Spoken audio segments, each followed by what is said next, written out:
Olivia de Havilland was once known as the gentlest face of classic Hollywood, with luminous eyes, a composed voice, and roles shaped by kindness and restraint. She seemed to embody obedience and grace. Audiences saw softness, but behind that image stood a woman with an iron sense of self. Olivia did not rebel loudly or dramatically. She resisted quietly with patience and discipline, choosing dignity even when it came at a personal cost. Her journey was not defined by scandals or chaos, but by endurance. While the studio system celebrated her beauty and talent, it also attempted to control her future. Olivia understood early that success did not equal freedom. Her life became a careful balancing act between acceptance and resistance.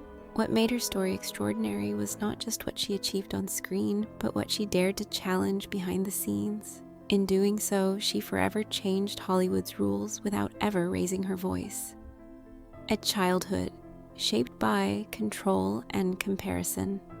Olivia Mary de Havilland was born in 1916 in Tokyo to British parents, far from the country that would later define her career. Her early childhood was marked by instability as her parents' marriage collapsed and her family relocated to California. Raised by a strict, controlling mother, Olivia grew up in an environment where discipline outweighed affection. Emotions were restrained, independence discouraged, and expectations rigid.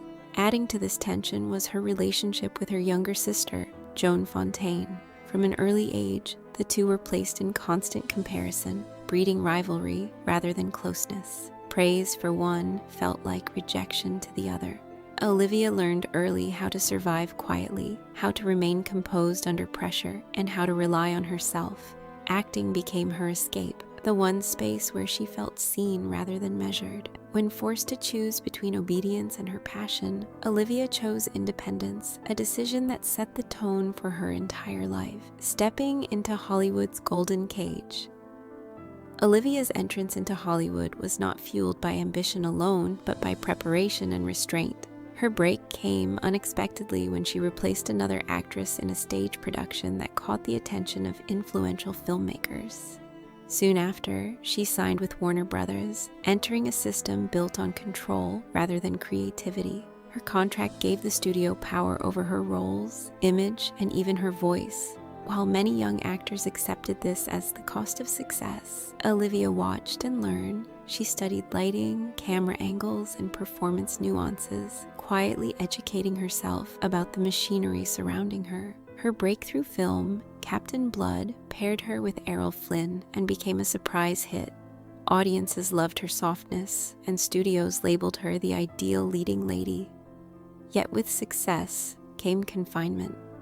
She was repeatedly cast as the gentle companion, admired but never centered. What appeared to be opportunity slowly became limitation, wrapped in glamour. Fame, chemistry, and the cost of silence. The pairing of Olivia de Havilland and Errol Flynn became one of Hollywood's most beloved screen partnerships. Film after film relied on their chemistry, subtle glances, and emotional restraint. While Flynn's roles grew bolder and more dominant, Olivia's remained delicate and supportive. Public fascination blurred fiction and reality, fueling rumors of romance.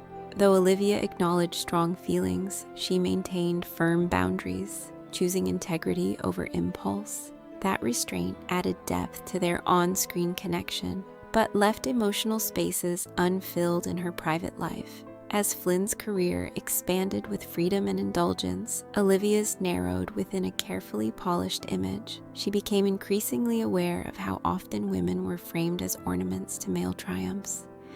The more audiences adored her, the more confined she felt. Success had placed her inside a beautiful cage, one she knew she would eventually need to unlock, even if it meant standing alone. Breaking the mold with Gone with the Wind. When the opportunity to play Melanie Hamilton in Gone with the Wind appeared, Olivia recognized it as her chance to redefine herself. The role was subtle rather than glamorous, grounded in inner strength rather than spectacle. Warner Brothers initially resisted lending her out, fearing the loss of their carefully crafted image. Olivia persisted, advocating for herself with quiet determination. On set, she faced immense pressure, long hours, and emotional intensity. Instead of competing with Vivien Leigh, she collaborated, focusing on authenticity and depth. Her portrayal of Melanie offered a powerful contrast to the film's dramatic chaos, resonating deeply with audiences. Though she did not win the Academy Award that year, the recognition validated her growth. More importantly, it proved she could transcend typecasting. Yet beneath the achievement lingered frustration, as the studio system seemed unwilling to fully embrace her evolution. The victory felt partial, and Olivia knew her greatest battle was still ahead, the lawsuit that changed Hollywood forever. Returning to Warner Brothers, after Gone with the Wind, Olivia faced the same restrictive roles and punitive suspensions for refusing them. Each suspension extended her contract, trapping her indefinitely. Rather than surrender, she chose a radical path. In 1943, Olivia sued the studio, arguing that her contract should be limited by calendar years, not manipulated through punishment. The decision carried enormous risk. She was labeled difficult, removed from casting lists, and isolated professionally. For nearly 2 years, she did not work. Legal fees mounted and allies fell silent. Yet Olivia endured, guided by principle rather than fear. In 1944, the court ruled in her favor, establishing what became known as the de Havilland Law. The ruling freed actors from endless contracts and reshaped the balance of power in Hollywood. Olivia's victory was not loud, but it was seismic, securing freedom not only for herself, but for generations to come. Love, loss, and the private cost of strength. Despite her professional success, Olivia's private life was marked by complexity and hardship. Her first marriage brought hope, but ultimately revealed emotional imbalance and control. Choosing safety and independence, she left with her son and settled in Paris. Motherhood became her central purpose, grounding her in a life far removed from Hollywood. When her son later faced serious illness, Olivia devoted herself entirely to his care, stepping fully away from public life. The loss she eventually endured was profound, reshaping her understanding of strength and endurance.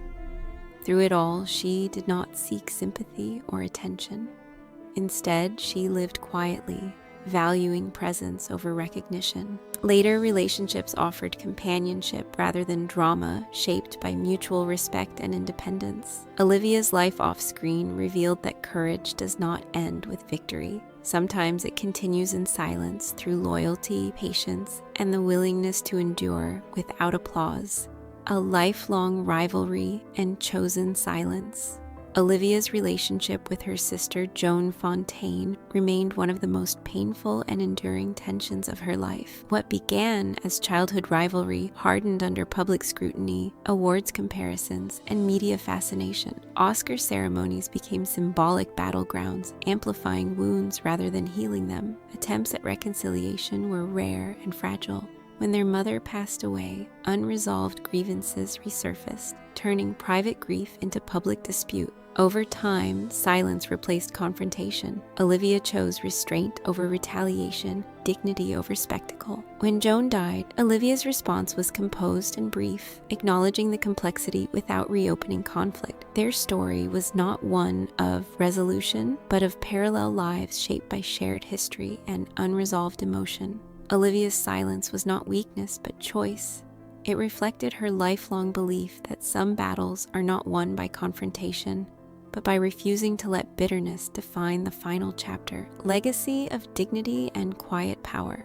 Olivia de Havilland lived to be 104, witnessing the long arc of a life shaped by courage, sacrifice, and self-determination. Her legacy extends far beyond awards or iconic films. Every actor who can refuse a role, every contract bound by fairness, carries her influence. She proved that dignity could be defended without theatrics, that strength could exist alongside gentleness. In her final years, she continued to protect her image and principles, even challenging portrayals she felt misrepresented her truth. When she passed away in Paris in 2020, it marked not just the end of an era, but the closing of a story defined by quiet resistance. Olivia de Havilland did not simply survive Hollywood, she reshaped it. Her life stands as a reminder that freedom is rarely given. It is claimed patiently at great cost and often in solitude.